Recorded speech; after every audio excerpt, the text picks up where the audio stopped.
VKC நகர் விரிவாக்கத்தில் தொடர்ந்து தேங்கி நிற்கும் மழைநீர் நிரந்தர தீர்வு எடுக்க கோரிக்கை. கும்பகோணம் ஊராட்சி ஒன்றியம் வளையப்பேட்டை ஊராட்சியில் உள்ள விகேசி நகர் விரிவாக்கத்தில் பலர் வீடுகள் கட்டி குடியிருக்கின்றனர். மேலும் பலர் புதிய வீடுகள் கட்டி வருகின்றனர். இந்த நகரில் கடந்த மாதம் பெய்த மழையால் வீடுகளை சுற்றி தொடர்ந்து தண்ணீர் தேங்கி நிற்கிறது. இதனை அப்புறப்படுத்த வேண்டும் என 2 நாட்களுக்கு முன்பு தமிழக வெற்றிக் கழகத்தின் மகளிர் அணியை சேர்ந்த சரஸ்வதி வட்டார வளர்ச்சி அதிகாரியிடம் மனு அளித்தார். இந்த நிலையில் இன்று அந்த பகுதியில் உள்ள தண்ணீர் குழாய்கள் மூலம் வாய்க்காலில் அகற்றப்பட்டு வருகிறது. இந்த தண்ணீரை அகற்றும் பணியை மேலும் தீவிரப்படுத்தி தொடர்ந்து இந்த பகுதியில் மழை பெய்தால் தண்ணீர் தேங்காதவாறு நிரந்தர தீர்வு எடுக்க வேண்டும் எனவும் அந்த பகுதி மக்கள் கோரிக்கை விடுத்துள்ளனர்.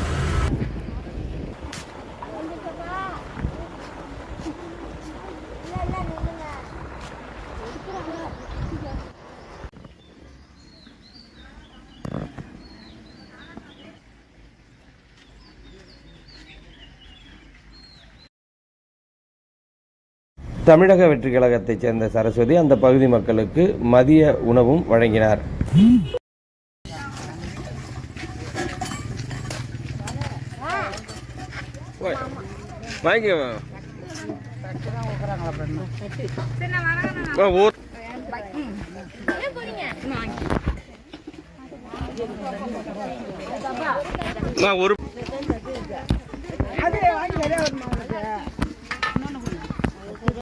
ஏங்க